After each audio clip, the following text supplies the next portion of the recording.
Oke, sekarang kita masuk ke Azure Governance.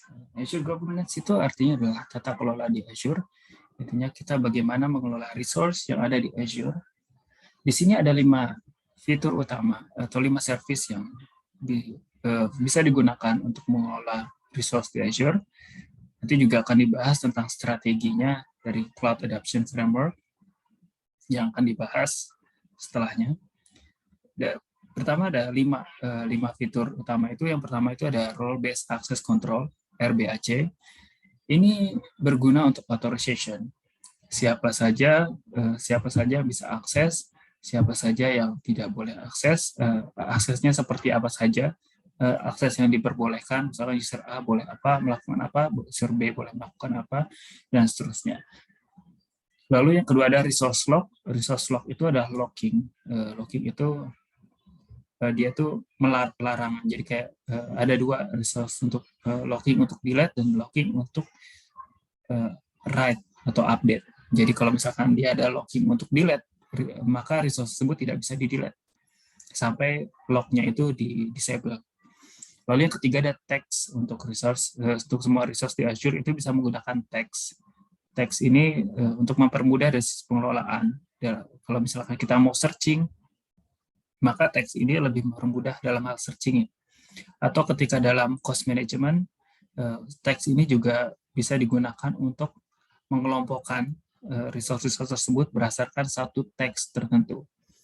Lalu yang keempat ada Azure Policy. Azure Policy itu dari sisi ini peraturan ya, dari sisi rules, best practice, compliance. Di sini diatur di Azure Policy. Kita membuat policy tertentu di mana resource-resource tersebut harus comply ke policy yang kita buat. Seandainya dia tidak comply, maka akan ada warning atau akan ada remediation proses, entah itu langsung di-disable atau dia tidak bisa dibuat resource-nya dan seterusnya. Lalu yang kelima adalah Azure Blueprints. Azure Blueprints ini gabungan. Dia tujuannya untuk mempercepat implementasi di dalam tempat governance ya. Dia itu gabung, dan Azure Blueprints ini adalah gabungan dari Role Based Access Control, dari Azure Policy, dan juga dari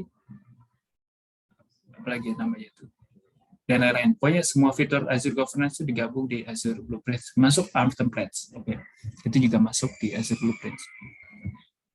Lalu sekarang kita masuk ke Azure Role Based Access Control. Role Based Access Control ini adalah tadi akses ke service-service di Azure dari sisi role-nya apa saja yang diperbolehkan.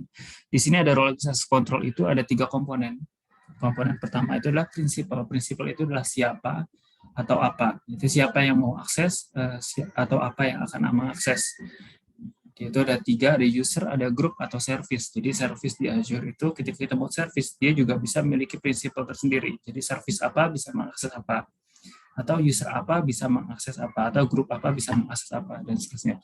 Lalu ada kedua itu komponennya adalah role. Role itu bisa owner, contributor, reader, dan seterusnya. Owner itu dia bisa mengubah akses seorang user dari awalnya dia cuma reader jadi contributor, atau dijadikan owner dan seterusnya, atau menambahkan user akses ke dalam resource tersebut.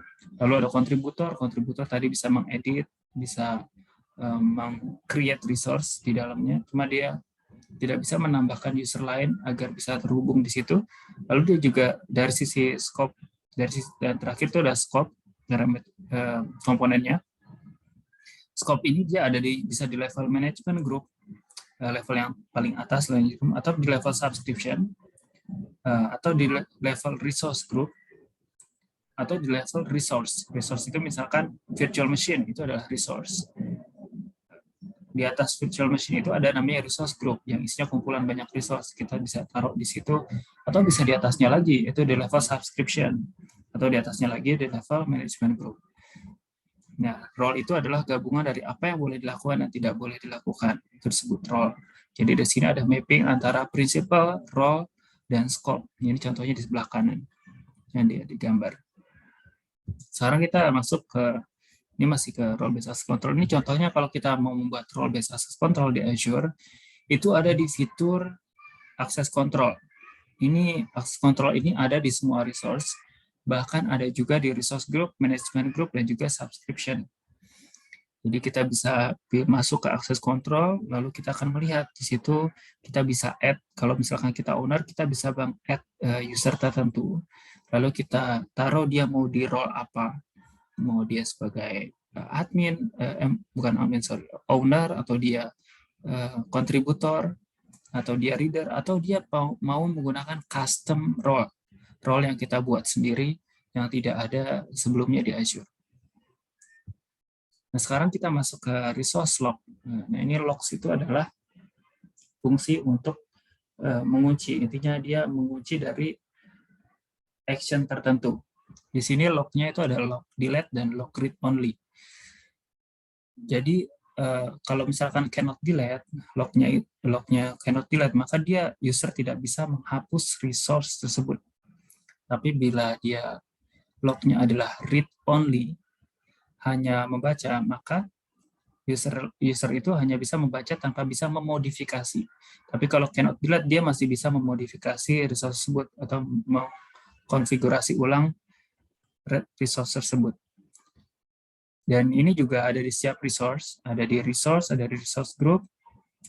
Terus untuk mencegah resource tersebut untuk dihapus, ya, apabila ingin menghapus resource tersebut. Nah, ini kalau misalkan mau dihapus, dia harus lognya ini di-disable terlebih dahulu atau dihapus terlebih dahulu. Kalau misalkan dia masih ke-log, maka dia tidak akan bisa melakukan apa-apa.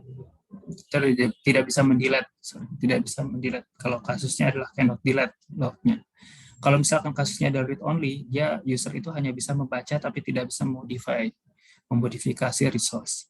Kalau misalkan mau memodifikasi resource, otomatis yang perlu kita lakukan adalah disable dulu lognya atau delete dulu lognya, baru kita bisa memodifikasi resource tersebut. Sekarang adalah teks, masuk ke teks. Teks ini adalah penamaan atau namanya name value ya bahasanya.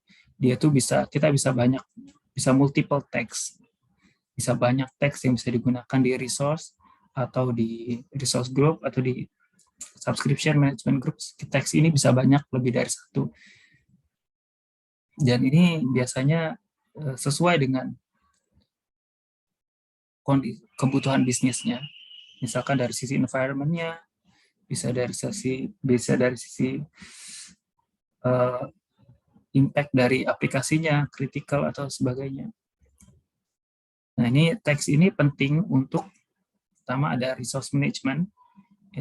Ini terkait dengan dia membedakan resource ini sebenarnya buat apa fungsinya, atau resource ini sebenarnya ada di environment apa, itu dibedakan bisa dengan teks.